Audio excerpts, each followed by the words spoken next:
There's a popular verse that Matt Slick uses to try to prove that the Father and the Son are somehow separate.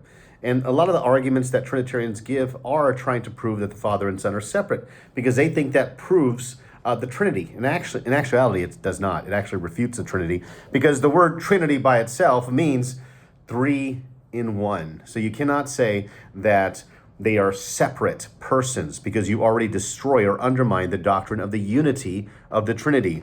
So here it is. It's John 6:45 through 47. It says, "It is written in the prophets that they shall all be taught by God. Therefore, everyone who has heard and learned from the Father comes to me. Not that anyone has seen the Father, except he who is from God. He has seen the Father." And so this is the verse here. They are assuming, or Matt Slick assumes, that the Son has seen the Father somehow separate. They usually argue in eternity past. So you have the Father, Son, and the Spirit walking around like three men, shaking each other's hands and hugging each other because they are three persons. Now, if you say, hey, no, we don't believe that, okay then. Don't try to argue from a passage and try to make it mean persons like individuals with three minds, three wills, three different personalities, and then complain when people assume that they are three persons, because that's what the term persons means. It means three gods. Just like every argument that the Mormon or the Tritheist gives, it's going to be the same type of argument that the Trinitarian gives when they're talking to monarchians like me. So the Son is seeing the Father work through him. That's the context. It's doing the works of the Father. That's how the Jews seen the Father. He actually said in John 15:24, it says, that if no other man has done the works that I have done, they would not be guilty of sin. Right? It says, because they have seen and hated both me and my Father. Well, how many persons were there? One. Can a Trinitarian say that?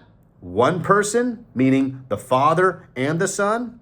If you say no, then you're already arguing against the classical doctrine of the Trinity. Because no Trinitarian, no modern Trinitarian that I have talked to, except maybe one or two, think they're going to see two or three persons in heaven. They always say they're going to see one person in heaven, and that's Jesus Christ. Because if you say two or three persons you're going to see in heaven, that's tantamount to the idea of three gods.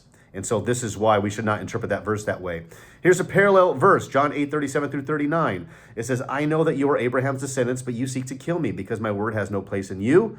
I speak what I have seen with my Father, and you do what you have seen with your father. Guess what? He's contrasting between the works of God and the works of the devil. If the devil's invisible, right? He is. That's what many people think.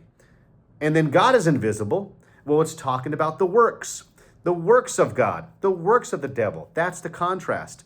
This is why you could say, oh, that's how Jesus seen the works of the Father, through his own ministry, through the miracles. And anybody paying attention to Jesus would see both the Father and the Son. Why? Because the Father is dwelling in Jesus. He's not a separate person from God. He is the same God in all his fullness. Thank you for watching. God bless.